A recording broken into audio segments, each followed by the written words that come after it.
इसे देखिए, यहाँ पे ये दामोदर नदी यहाँ से स्टार्ट प्रारंभ है यहाँ से, ठीक है। यहाँ पे बनाया गया बांध, फिर यहाँ से चलना शुरू किया और फिर यहाँ से आगे बढ़ते गया, फिर यहाँ पे बन गया बांध, फिर यहाँ से ये नदी आगे बहते हुए वेस्ट बंगाल की ओर हुगली में जाके मिल गया।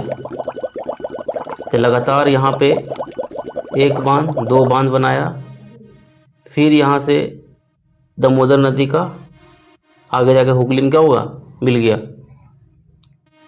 अब ये देखिए यहाँ पे कौन कौन नदी मिल रही है दामोदर में। बोकारो नदी आके कहाँ मिली, दामोदर में। जमुनिया नदी दामोदर में आके मिल गई। और एक और नदी यहाँ पे जैसे दिख रहा है आपको, बराकर, ये सबसे प्रमुख नदी है। क्यों?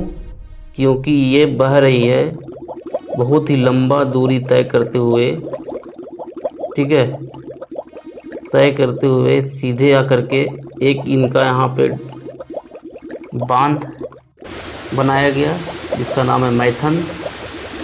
और एक जो है यहाँ जब बह रही थी यहाँ भी एक क्या किया गया, यहाँ भी एक बनाया गया बांध, यानी कि एक यहाँ बांध बनाया गया है और एक बांध यहाँ बनाया गया है। यानी कि बराकर नदी ये है प्रमुख नदी। क्यों?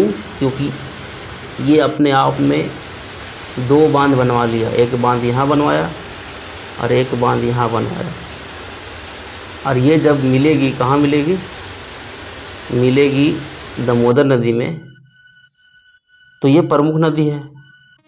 क्योंकि ये भी एक नदी अपने आप में विशाल नदी के रूप में जब मिलती है दामोदर में, तो इसका वर्चस्व क्या होता है, अन्य जो सहायक नदियां हैं उसके मुकाबले इसको ज़्यादा वैल्यू मिलता है। क्यों? क्योंकि ये नदियां अपने आप में एक बांध का निर्माण नहीं कर पाती है, जबकि ये नदी जो बराकर नदी है ये अपने आप में दो बांध का निर्माण करती है। पहला बांध तिलैया बांध, दूसरा बांध मैथन बांध। अब ये दो बांध का निर्माण करती है, तो ये तो प्रमुख नदी हो गया किसका, सहायक नदी है, लेकिन ये प्रमुख नदी हो गया। सहायक में प्रमुख नदी कौन है, तो बोलेगा तो बराकर नदी, आप बोलिएगा कि बराकर नदी है। क्यों? क्योंकि ये सहायक नदी जो